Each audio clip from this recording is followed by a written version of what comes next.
hear what the children have to say. Please, let us hear from them.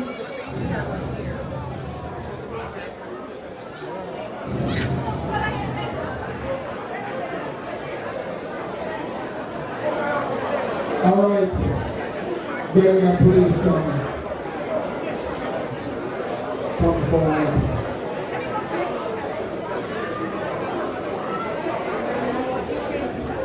I ain't even prepping to speak.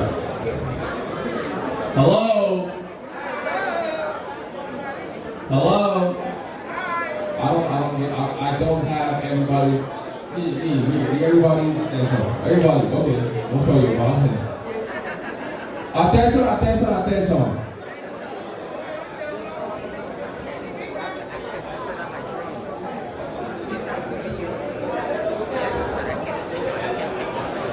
You want myself?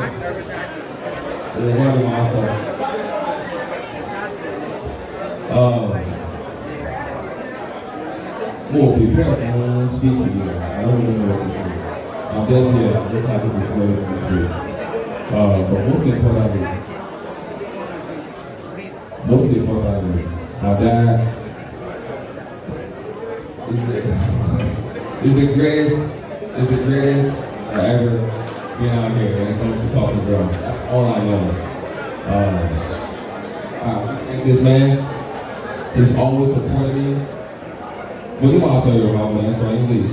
That's Yoruba.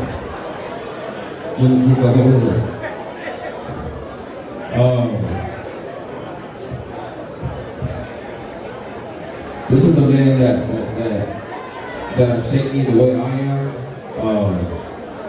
I don't think I would know anything that I know right now without this man. I know you listening. Thank you.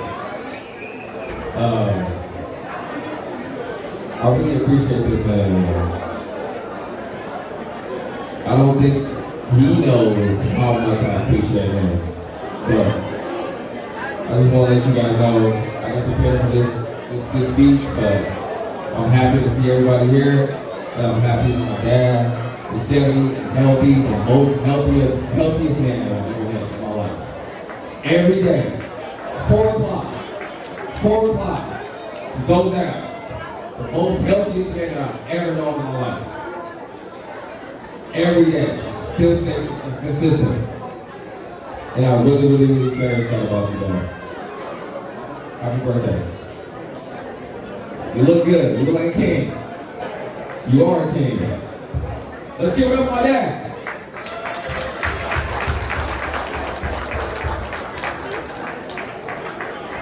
Thank you.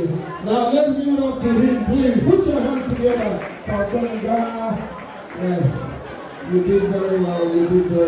Ladies and gentlemen, at this time, I will call Bukola to come to the line. Bukola, here he comes.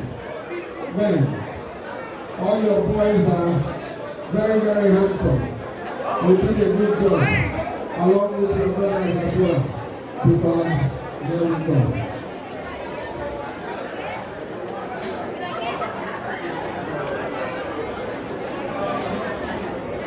My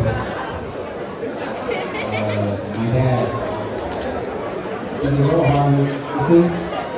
He's real consistent and doesn't have to deal with anyone and he provides me or my siblings. You don't have to ask him to, do stuff for us, errands. You just go out and work and assist him with my mother. Yeah.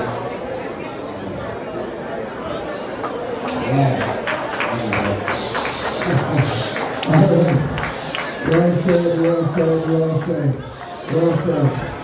Yes. Because I don't think you learn to talk too much. He just wants to get to the point. All right, ladies and gentlemen, let me invite another queen to come and speak. Queen Amina, the daughter. Where is she? Amina. Queen Amina, we need you to come. Where is Amina?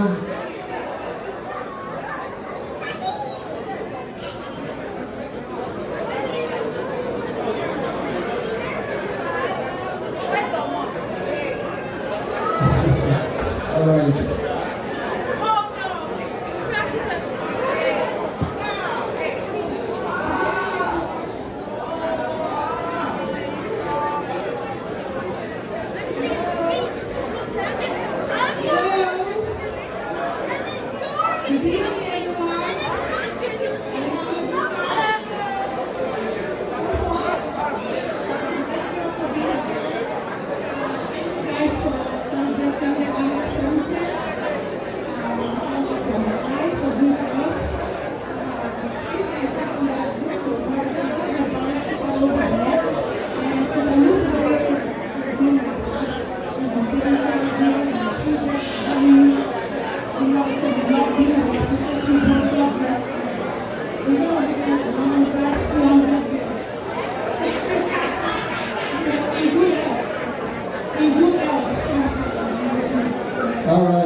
Thank you very much. Thank you, Queen Amina.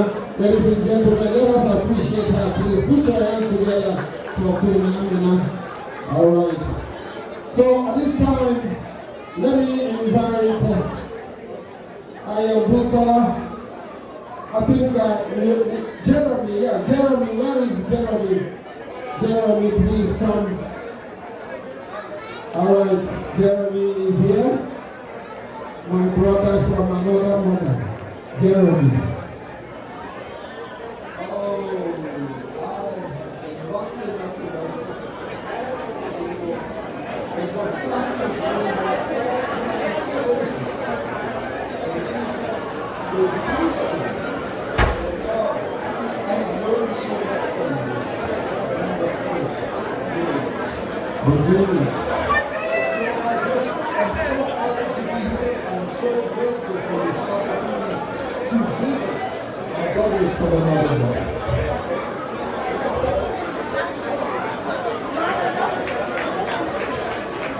Well said, well said, well said.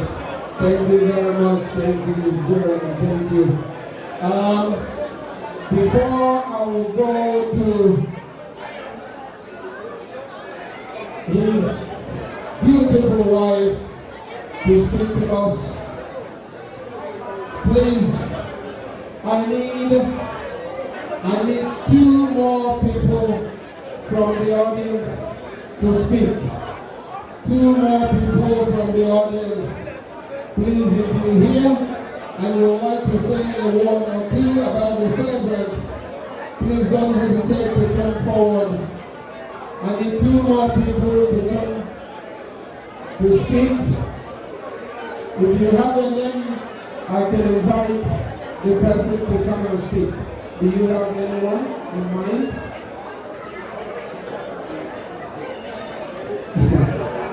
Our musician, Mr. Lamre E.J. Fantastic musician. Please, we need you to come and say a word or 2. Mr. Lamre E.J., please come. I know you are eating, but pause for a few minutes. Let us hear from you.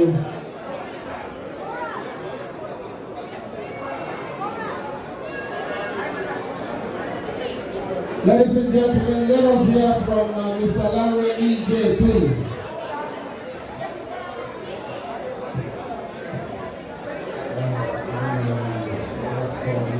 Put me in the spot. I have many things to say about this wonderful man.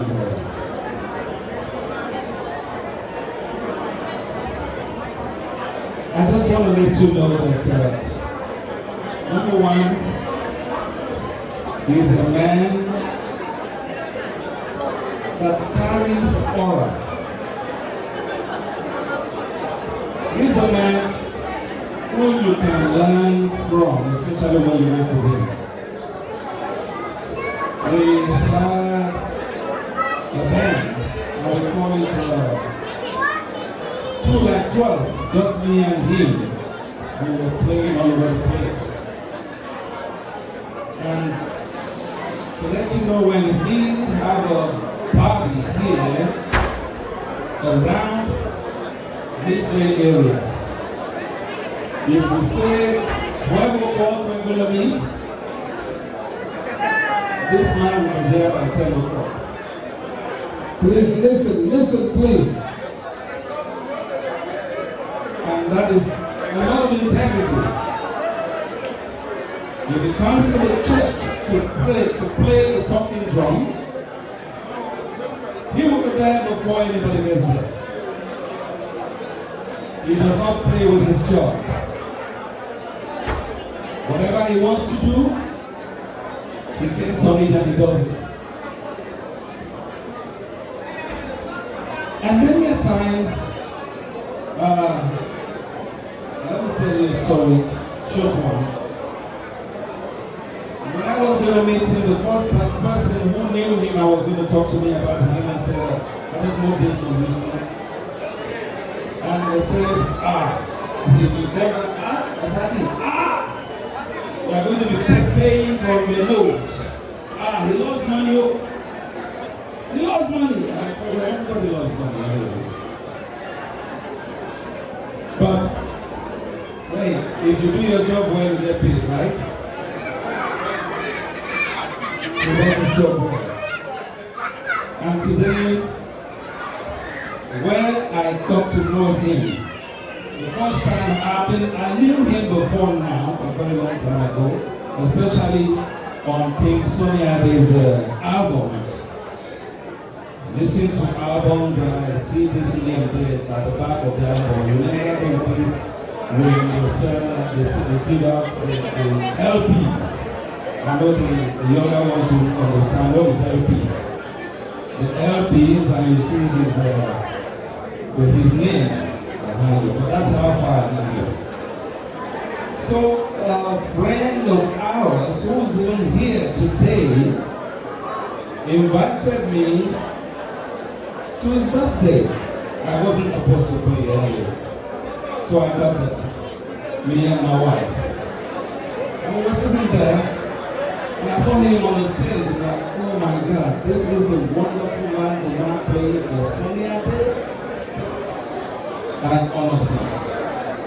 And so the brother who was playing on the stage, and I'm talking about Pastor Benjo here. Please put your hands together for Pastor Benjo, pastor from Redding, Nevada. That's where I met him. So, and my pastor just said, come and sing a little bit now. So I took up the microphone from my friend who was singing. And that was how it started. And I'm like, where are you, son? He said, I'm in Jersey. And that was how we just came and we started this band that we've been together for a very long time. And it's been a blessing to me. I have learned a lot from him. I've learned a lot from him. Thank you so much for the gift God has given you that you have been blessing people with. Yeah. I appreciate your wonderful wife, because no matter what kind of gift you carry, if your wife is not in your support, you lose. So let your wife be on the same page with you. They are both on the same page. That's why the man keeps rising. You will not fall. You will not falter. Nobody is saying amen. Do you hate him so much? I said he will not fall. Amen. Okay. He will not falter, sir. You will not cry upon your children. God will be yours forever and ever. Amen. We will be together. Amen. Thank you, my brother. Thank you. Thank you. Please put your hands together for him. Put your hands together. You know, all this while I've been hearing English. Let me tell you, one of the best languages in the world is Yoruba language. And at this time, it is very, very important for me to invite a young man that will do us that honor and speak to us with that language that I love so much, Yoruba language. Permit me to invite my friend, Adeyemi Olushola. Good evening, ladies and gentlemen.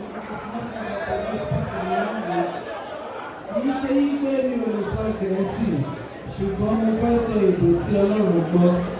Ọlọ́run gbọ́ èdè kan ó dẹ̀ máa ń wọ Ọlọ́run. Ó máa ń wọ etí Ọlọ́run, ó máa ń wọ etí Ọlọ́run tí Ọlọ́run bá gbọ́ Yorùbá. Ẹ̀yin ọmọ Yorùbá tẹ́ wà ní ìkàlẹ̀ mú kí pé káàárọ̀ jí o ẹkú dédé wòyí o. Ibi tẹ́ ẹ bá ti gbọ́ mi kẹ́ ẹ dá mi lóò pé ẹ gbọ́ mi o. Mo dúpẹ́ lọ́wọ́ náà tó wà níwájú ní wákàtí ọ̀wọ̀ yìí. Ó wù mí, ó wù yìí níwájú mi láti wà níwájú yín. Lẹ́yìn tí Ọlọ́run yà sọ́tọ̀ tó jẹ́ ọjọ́ gidi kan tá a yà sọ́tọ̀ fún ti àjọ̀dún ọjọ́ ìbí ẹni wa ẹni rere. Mi ò lè sọ púpọ̀ jù tí ẹ̀yin náà kò mọ̀ nípa bàbá wa ẹ̀gbọ́n wa arákùnrin wa tí a ń ṣe ọjọ́ ìbí rẹ̀ lénìí. Wọ́n pè wọ́n ní Alájà Rasaki Aladokun. Ọmọ bíbí ìlú Òkèèrè ni wọ́n mi ò ní fẹ́ sọ ìtàn wọn. Kì í ṣe tán wọn ni mo fẹ́ sọ ní wákàtí yìí. Bí kò ṣe bí mo ṣe pàdé wọn, mo ti máa ń gbọ́rọ̀ wọn ní ọjọ́ tipẹ́tipẹ́. Ìlú Òṣogbo lèmi ti wá nílùú Ọ̀ṣun stéètì níbi tí wọ́n ti ń pa aṣọ láró. Ọ̀ṣun Òṣogbo ló bá pèrè ogbé o. Mo dúpẹ́ lọ́dọ̀ Ọlọ́run nígbà tí mo dé ìlú Amẹ́ríkà ní nǹkan bí 20 ọdún sẹ́yìn. Mo pàdé bàbá wa tí a ṣe ọjọ́ ìbí wọn. Mo ti máa ń rí wọn káàkiri. Ó lè jẹ́ ìwúrí fún mi nígbà tí mo pàdé wọn nínú ṣọ́ọ̀ṣì nílé ìjọsìn. Ìkan lára àwọn tí adọ́jọ́ ń jọ́sìn nígbà náà tó jẹ́ bí àáfàá tó jẹ́ bí pásítọ̀ chọ́ọ̀chì yẹn wà láàrin wa nísìnyí. Rántí gba èrò nígbà tí wọ́n dé bẹ̀ tí wọ́n wọlé gúnlẹ̀ mọ́ ní kí ni àwọn láàrin wa. Ìṣèkórúkọ yín Rasaki ni wọ́n ń pè. Kí ni Rasaki wá nínú chọ́ọ̀chì? Ẹ̀yin èèyàn mi tẹ́ bá mọ ìfẹ́ tí wọ́n ní sí iṣẹ́ Ọlọ́run tí wọ́n sì tún wà níbẹ̀ títí di wákàtí ọ̀wọ̀ yìí. Tẹ́ bá lọ sí Everlord ni kì í ṣe pé bẹ́ẹ̀ mò ń polówó òjò. Bí mo bá sì polówó òjò náà kò tí ì burú jù. Mo dúpẹ́ lọ́dọ̀ Ọlọ́run nígbà tí mo pàdé wọn. Wọ́n gbé ìlú náà dé ní ọjọ́ náà. A dúpẹ́ lọ́dọ̀ Ọlọ́run pé wọ́n máa ń sọ kíní kan. Ó dẹ̀ ṣe pàtàkì sí mi lọ́kàn wípé tí àwọn bá gbé ìlú wọn lẹ́yìn ọmọ kékeré, táwọn bá lù báwọn ṣe máa lù lẹ́yìn Sàmí Adé náà làwọn ṣe máa lù lẹ́yìn ọmọ kékeré. Wọn kì í fiṣẹ́ ṣeré. Wọ́n lè jẹ́ ẹnìkan tó nífẹ̀ẹ́ èèyàn. Téèyàn bá súnmọ́ wọn, á mọ orú èèyàn tí wọ́n jẹ́. Èmi súnmọ́ wọn pẹ́kípẹ́kí. Àìmọye ìgbà tí mo bá ní nǹkan kan tí mo fẹ́ sọ lọ́kàn tí mi ò lè bí èèyàn ní ìbéèrè. Màá pè wọ́n máa ní alàgbà ní ẹjọ́ bó ló ti rí o. Àádẹ́jọ́ bí ọ̀rọ̀ torí tó rọrọ̀. Mo dúpẹ́ lọ́wọ́ náà pé mo wà láàrin ilé mi nítorí pé aṣojú ọ̀bí ilé mi ẹnì kọ̀ọ̀kan wá ohun ayọ̀ kò ní tán nínú ilé wa. A dẹ̀ tún gbàdúrà fáwọn náà wípé ọjọ́ ìbí tí wọ́n ṣe lẹ́yìn wọ́n tún ṣe púpọ̀ rẹ̀ lókè èèpẹ̀. Adúpẹ́lẹ́gbẹ̀ Ọlọ́run o. Wow! Please put your hands together for him. Yes. Wow! Thank you, my brother. Thank you. After you interpret in English. All the way, ladies and gentlemen, all the way from London, we have a special guest here with us, all the way from London. And at this time, I will invite our sister from London,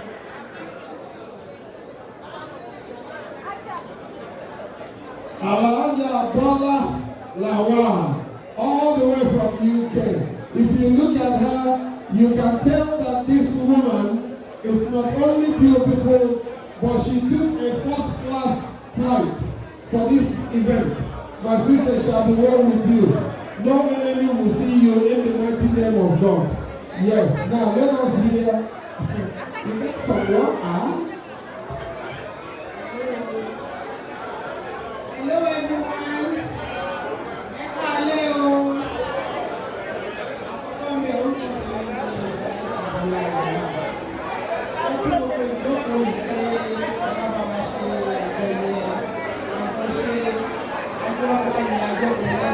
wa. 70 people.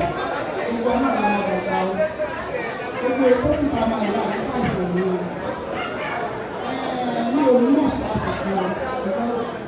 Àwọn ọmọ ti sọ̀rọ̀, àwọn ọmọ wa ti sọ̀rọ̀, títà wa ti sọ̀rọ̀. Now, nípa dájú. Nípa dájú ló ń fẹ́ lọ. Ó ti fẹ́ gan-an. Olú àlàyé àyíká. Nígbà tá a wà ní ìka nígbà òní tínéjà, àwọn tínéjà. Gbogbo ẹni dájú. Dájú máa ń lọ máa ń bọ̀. Dájú máa ń lọ máa ń bọ̀. Wọ́n ní àwọn ojú mọ́mí, àwọn ojú mọ́mí. Àgbẹ̀ ẹ̀dọ̀ dìde lẹ́yìn àwọn ọ̀pọ̀lọpọ̀ rẹ̀. Lórí wa ṣe o. So dájú wa. You've been a wonderful daddy and a nice uncle. Lẹ́yìn ìjọra ní ojú o. Gbogbo ikú kìí máa wẹ̀ ní ìlú láìsí. Iṣu àwọn máa ń pọ̀ ní ọkọ̀ ẹ̀kọ́. Ẹ ti ṣe 70, ẹ ṣe 80, ó bá ti di 150 ṣá. Ẹ lè lọ sí happy birthday sir. Many more years together. Equals baby. Ó máa lo daddy. Wà á lò wọ́n lò wọ́n. Ó máa tọ́ pàdé wọn lọ́wọ́ sí ẹ̀yìn. Ọ̀nẹ́ ó sì máa rí nìyẹn. Thank you everyone. Put your hands together for her, please. Thank you, my sister. Thank you very much. Thank you.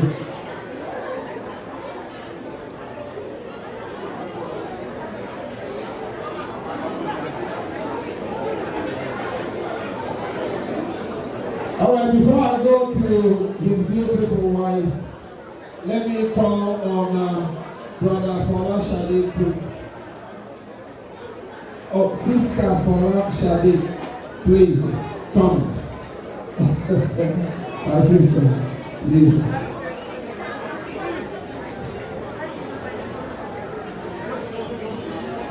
Good evening, everybody.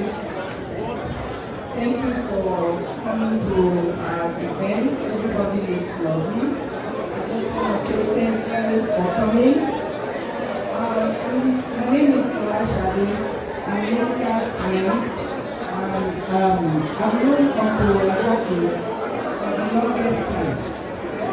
And one thing I would like to say, not one thing, I have a couple of things to say. He's a very kind and gentle man. He's very prayerful. And he has a lot of good advice for us. Every time we see him, each time we go there to see him, he's always honoring us, even though we're his friends, his wife's friends. He doesn't just say hello and go. We have a couple of friends here that when we go to their house, their husband don't come out to say hello.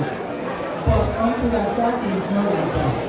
He will come out, he will honor us, he will greet us, he will ask us questions about our family, questions about our work. He prays for us. So I'm very happy to be here today to celebrate with him because he's a very good man of God.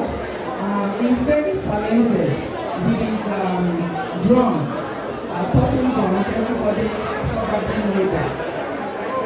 And I have so much to say about him, but all I can say is for him, for God to please help him, be with him, allow him to have a lot of long life, long healthy life. That's all I have in the name of God. Thank you everybody for coming. All right. You know, as I was trying to end this, a sister just walked up to me, Sister Nene. She said she would like to say a word or two. I'm very quick. Sister Nene, please come forward, please.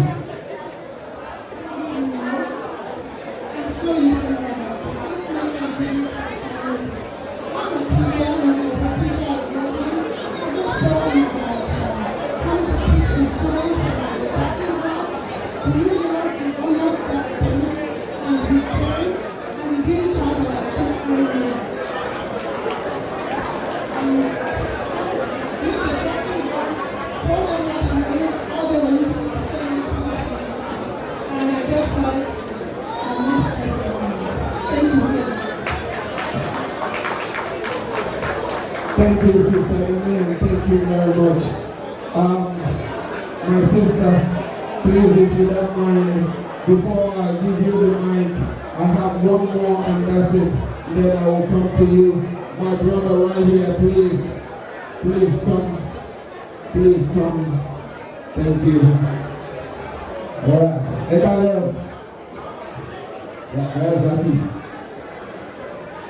My brother, that's it. They give me our pastor. So I'm not feeling it. He's also bad education. Bad education. All the person. So I got everyone. And I do. So the thing I can say is, Oníjà ṣe mọ̀ wé, oníjà ṣe mọ̀ wá, ọjọ́ bí ọ̀tẹ̀ yìí o, oníjà ṣe mọ̀ wé, oníjà ṣe mọ̀ wá, ọjọ́ bí ọ̀tẹ̀ yìí o, oníjà ṣe mọ̀. Àdúrà kan tí mo gbà fẹ́ Rasaki lóòótọ́ lóòpẹ́ fún wa. Káyé ẹ má dàgbà ẹ̀gbọ́n olówó lọ́wọ́ kó o sì fi káyé pẹ́. Thank you. All right, thank you very much. Okay, ladies and gentlemen, please, those of you at the back, this is the time I would like each and every one of us to please pay attention, because at this time, please, we gave you food, we gave you good band, fantastic DJ, and also drinks. So at this time, I would like you to pay attention. Let us hear from his beautiful wife. As you know, the man is the head and the woman is the neck. Without the neck, the head will never function. So please, at this time, I will hand the mic over to his beautiful wife, elegant wife, the woman that NEPA will never take her light. If you look at this woman, you can tell that NEPA does not have any business with her light. Her light will continue to shine until the end of time. So ladies and gentlemen, I am inviting the beautiful wife, Sister Aladokun. Hey, please talk. Appreciation.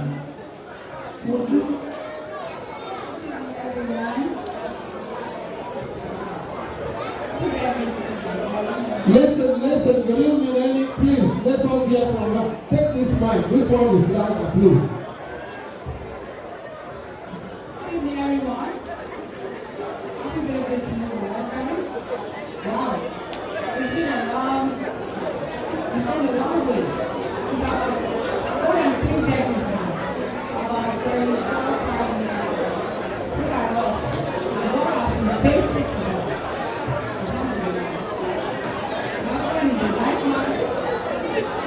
He's a very lovely and caring man. Amazing. When you are talking of good husband, he's the best husband in the whole world. To be a good man, he's loving, he's caring, he's humble, he's a good father to the children, and he's a good brother to the siblings and all the family. Thank you, Daniel. I wish you long life and prosperity. Thank you so much. I love you and I will continue to love you. So you guys do us back. Thank you so much. The most thing there, the last 2 hours, is honest person. He is honest. Everybody took that from him in family. When he said no, no is no. Yes is yes. And you call you and say, what are you doing there? You change your and say no. Even I'm going to kill you. Just say exactly what you are doing. Say the truth all the time. If he says you free, he is honest man. Very, very honest. I love you so much. Thank you so much. Thank you. Love you.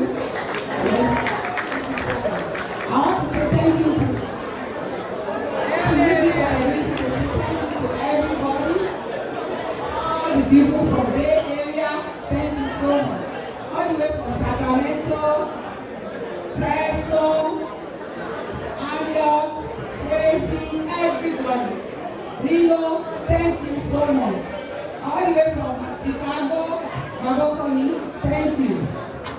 All the way from Palo Alto, thank you, sir. New Jersey, thank you so much. Thank you, everybody. And I thank all my friends too, from London, Adabola Lawal. Oh, Yala Jefla is here. Princess Shodimu. Then all the way from Princess Adeni, all the way from New York. Thank you so much. Thank you so much. Thank you so much. What's happening? All the way from Chicago, thank you.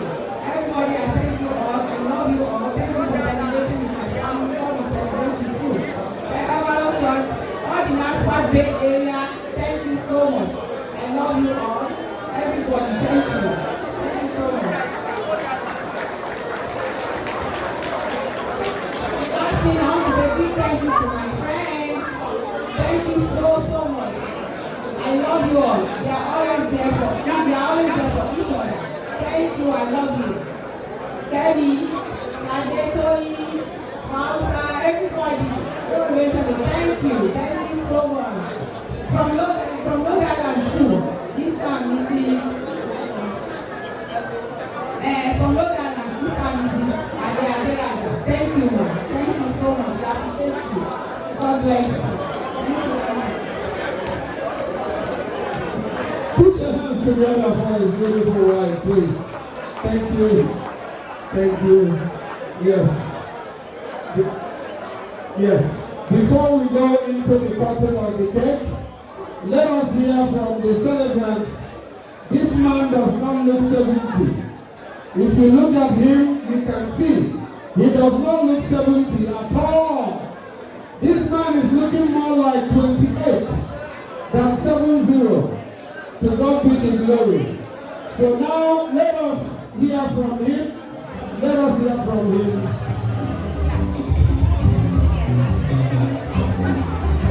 Thank you.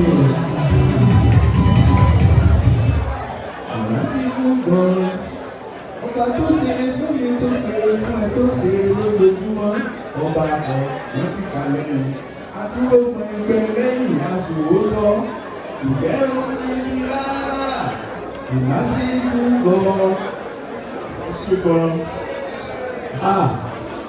mo fẹ́ sọ̀rọ̀ nípa ìyàwó mi ni o ẹ má bínú wípé Yorùbá ni mò ń sọ fún òyìnbó ni ọ̀ ẹ má bínú ẹ dákun téèyàn wá gbọ́ Yorùbá tó wá wà lẹ́gbẹ̀ẹ́ bá mi sọ fún nǹkan tí mo sọ ẹgbẹ́. Ṣé rí ìyàwó mi ọ̀pọ̀lọpọ̀ àwọn èèyàn wọ́n máa lérò pé ibi ijó láti jọ pàdé níbi ìlú àwọn èèyàn lérò pé ibi ìlú ló ti rí ìlú rárá o ọmọ níbi ìran mi. Mo wọnú ilé, mo lọ jẹ ládùúgbò wọn, a lọ kí àwọn ọ̀rẹ́ wa táwọn lùlù fún, mo wá lọ jẹ ládùúgbò wọn. Tí mo wọnú ilé oúnjẹ yẹn báyìí, tí mo rí obìnrin yìí, òní tí ọmọbìnrin yìí tó bá ti lè ṣe yes, máa bẹ̀ ni. Tó bá ti lè ṣe yes fún mi, máa bẹ̀ ni. Ó bẹ̀ wà ní school. Wọ́n bí wọ́n yẹ lórí ìlú ètò àti yọ tí sísá mi wọ́n ní wọn ó ní yẹ sísá omi olóògbé ẹ wo ẹ má jẹ mi ìfúnpá ní kí n máa sọ̀rọ̀ lọ apẹ́ odidi ọdún kan ni mo fi ń lọ sílé wọn tí bá ti lè wọnú ṣọ́ọ̀bù wọn báyìí tí bá béèrè lọ́wọ́ mọ́tò ẹ̀gbẹ́ ètò àbúrò orí yẹn kọ́ wá ní ó ti lọ skul ó lọ sí ní nọ́mbà skul ẹ̀ ara àlefe nọ́mbà ọdún kan ní wọ́n ti ká wà lẹ́yìn ojú orí kan nígbà tó yá ó wá tó fi wá bá mi ọ̀gá kí lẹ níbi kí lẹ fẹ́ nílò ìfẹ́ ẹ̀mí tó bá bẹ̀rẹ̀ ní fẹ́ mi nínú ìyàwó tẹ́lí àwọn onígbà yẹn kábẹ̀ má parọ́ mi níyàwó ní o oníyàwó ní ó lọ́mọ mélòó lẹ ti bí ẹ máa wọ agbára ọlọ́run ni mo fẹ́ sọ fún yẹn tí ọlọ́run ní agbára dé alágbára ni onídùúmọ̀ rẹ̀ alágbára ni ọlọ́run ó wá bí léèrè ó ní ẹ ti níyàwó ó ti níyàwó ó ní ọmọ mélòó lẹ bí ó ní mo bí ọmọ méjì ó ní ọmọ méjì ẹ̀yin ọlọ́mọ méjì láwọn èèyàn tó ó wá sí ọlọ́run àti ìrìn tó fẹ́ parọ́ fún mi ọmọ mẹ́fà ti wà ní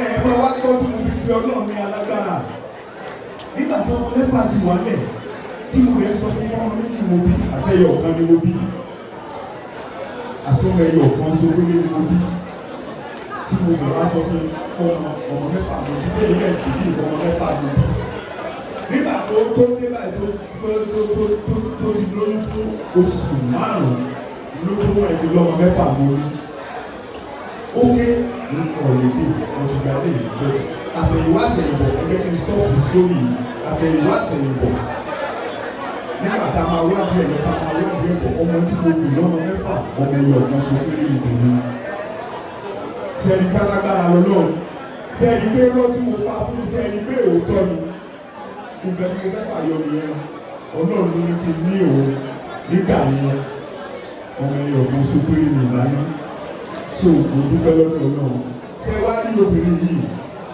gbogbo ẹ̀wò tó bá fẹ́ gbádùn ní ayé ẹ̀ ọkùnrin tó bá fẹ́ gbádùn ní ayé ẹ̀ sọ́ọ̀nù bá sọ bẹ́ẹ̀ o fi gbogbo nǹkan lẹ́lẹ̀ fún obìnrin tó bá ti fi gbogbo nǹkan lẹ̀ fún obìnrin tó yọ láìpìtì wà láì wàá máa lo láìpẹ́ nínú ẹ̀ máa dùn ní gbogbo gbà wà á ní láì tó dá ètò bá nílò pé obìnrin irọ́ gbogbo ẹ̀ irọ́ gbogbo ẹ̀ ó tọ́ ni mo sọ yẹn wà láìsí láì ó tọ́ ni mo sọ bí ẹ̀kùnrin náà bóbìnrin tó bá fẹ́ gbádùn ní ayé ẹ̀ gbogbo nǹkan tá a nílé ayé gbogbo ẹ̀sìn tá a nílé ayé òun ni ìbí ò lágbára láti ṣe ìlú ti ẹ̀rìntì nínú náà bàbá béèrè kò nílẹ̀ bàbá béèrè kò nílẹ̀ dáàsì ẹ̀bá mi dúpẹ́ lọ́wọ́ ẹ̀ ìta ṣe lónìí ìgbẹ́ta ṣe lónìí ìmú ẹlẹ́dẹ̀ ti wọ ọ̀gá kí n tó mọ̀ tó bá jẹ́ pé kò ti ṣe gbogbo ẹ̀pìtì ní màá níbi ṣe èmi ò ṣe jáde kankan èmi ò ọlọ́run ti kọ́ bẹ́ẹ̀ torí mo ti sọ fọ́lọ́run ló ti bá di 70 máa so orí ńlá fún ọlọ́run òun ló jẹ́ kó jẹ́ ìmúṣẹ o so ẹjọ ẹ bá mi dúpẹ́ lọ́wọ́ obìnrin ìyàwó dáadáa ni o ẹjọ ẹ bá mi dúpẹ́ lọ́wọ́ good wife.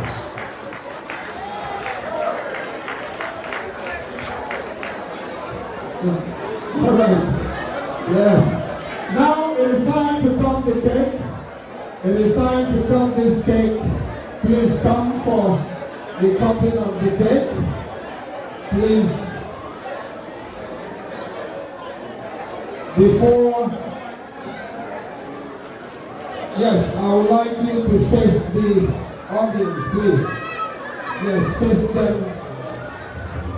All right. Yeah, hold it, please, hold it. Ladies and gentlemen, I would like each and every one of you to please stand. Everywhere you are, please stand. Please, ladies and gentlemen, please stand. Please, I want all of you to stand. Please, we have to sing that special song before the cutting of the cake. And it goes like this. A 1, a 2, a 1, a 2, a 3. Happy birthday. Can you sing louder?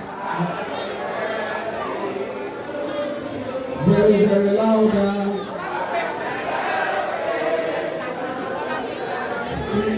Happy birthday. All right, my brother, you can cut your cake. Yes. All right.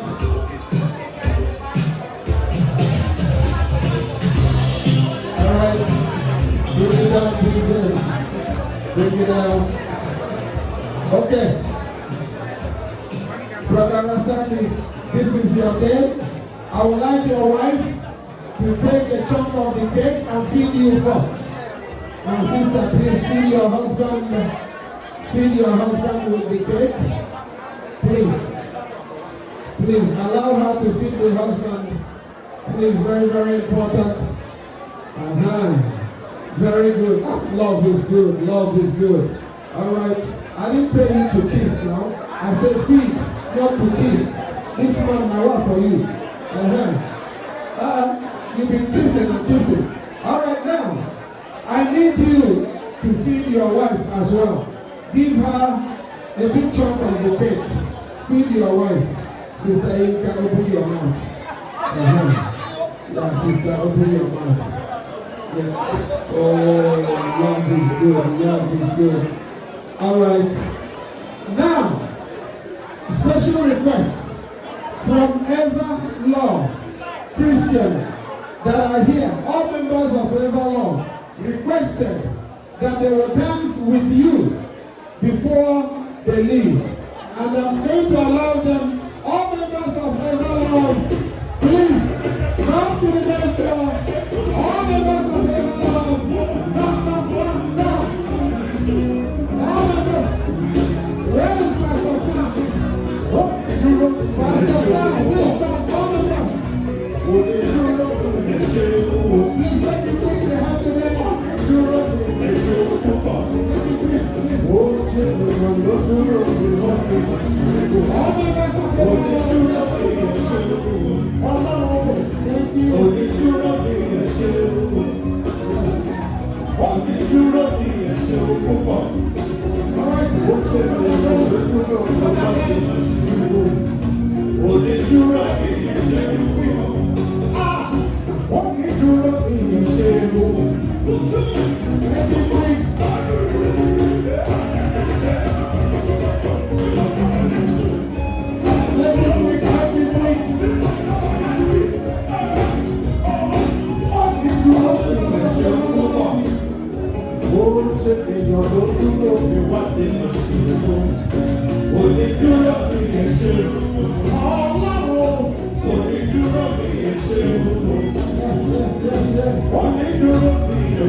ẹ̀mẹ̀yẹ àwọn tó wọ́n láti Ìjẹ̀ṣà ṣẹ́kì bàtà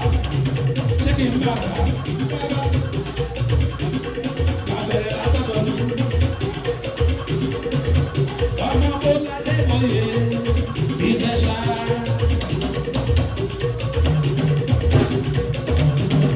Bíbọ̀ ọmọ kó ládé mọ́yé Ìjẹ̀ṣà.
Àwọn ìyá àbèjì ń bẹ nílẹ̀ yìí, bàbá àbèjì dẹ̀ tún wà o. DJ, thank you. Ìyá àbèjì tọ́jú àwọn èjì rẹ̀. Àwọn ọlọ́lárí sì kí ọmọ. Wíníwíní lójú orogún, èjìwọ̀rọ̀ lójú ìyá ẹ̀. Wíníwíní lójú orogún, èjìwọ̀rọ̀ lójú ìyá ẹ̀. Ọmọ méjì bí èjì ìdẹ́ sọ ilé alákùsà ní ilé aláṣọ. Wọ́n ti sẹ́wọ̀n bẹ́lẹ́jì rẹ̀ sẹ́wọ̀n. Bẹ́lẹ́jì rẹ̀ sẹ́wọ̀n, bẹ́lẹ́jì rẹ̀ o. Wọ́n ti sẹ́wọ̀n bẹ́lẹ́jì rẹ̀ sẹ́wọ̀n. Bẹ́lẹ́jì rẹ̀ sẹ́wọ̀n, bẹ́lẹ́jì rẹ̀ o.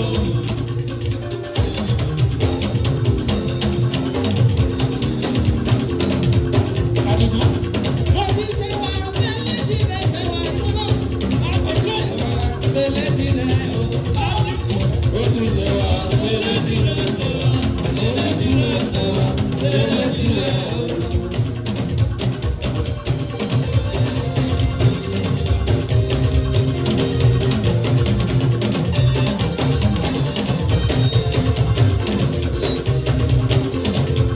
Àdìgún. Epo ń bẹ, ẹ̀wà ń bẹ o. Epo ń bẹ, ẹ̀wà ń bẹ o.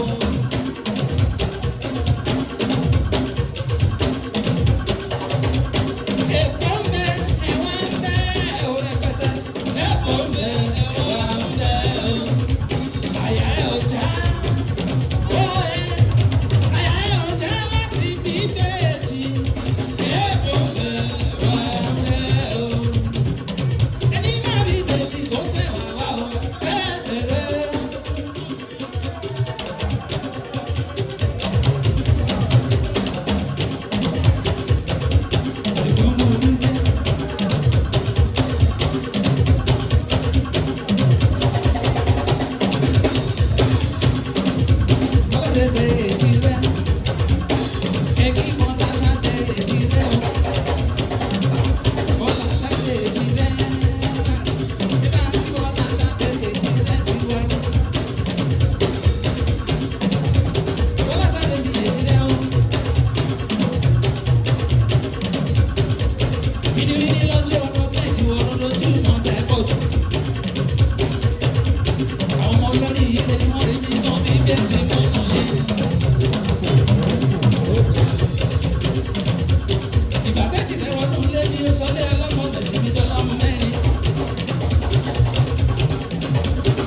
wọ́n sọ ti yẹ ẹ jẹ́ ká sọ ti wọ́n.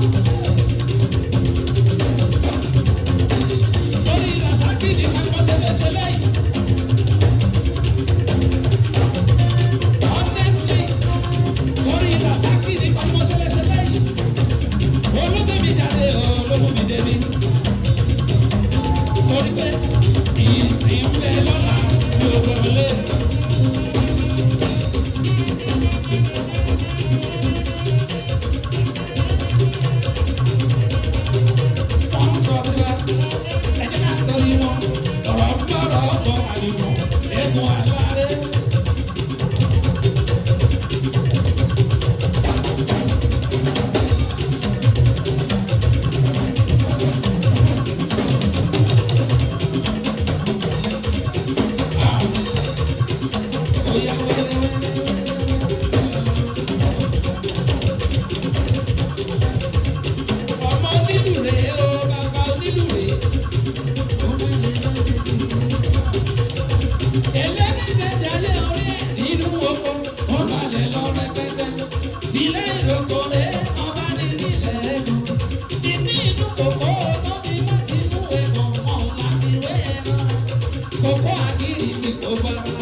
Torí Rasaki là ṣe wá.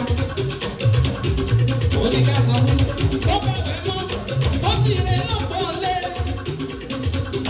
Tó bá wọ́n wá bí ọmọ tó, ó sì rẹ̀ ní sàárẹ̀. Bí Rasaki bá ṣá ti jí rẹ̀, àbùṣebùṣe, dáró.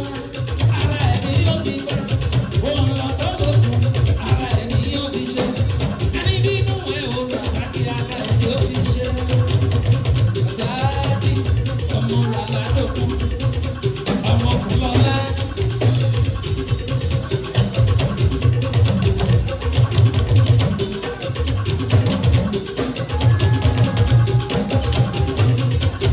Ọláyínká, Ṣèkì Yínká, ààrẹ Rasaki.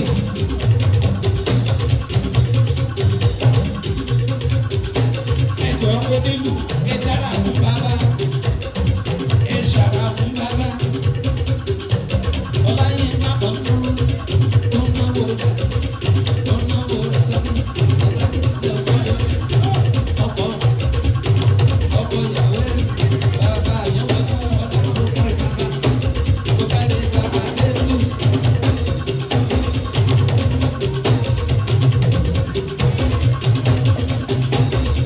Ìwé tí wọ́n dá kì í ṣe fún ẹ rárá. Wọ́n kẹ́yẹ wọ́n kú wọn fi náà jókòó yíká. Àkèrè wọ̀dọ̀ wọn náà tẹ́bi náà lè jáde. Ohun tí yóò lè bọ́ sí, òun náà wà wọlé. Wọ́n lé títí Olúwa ògún wọn ṣe. Àyànmọ́ òpó orílẹ̀ lẹ́jọ́.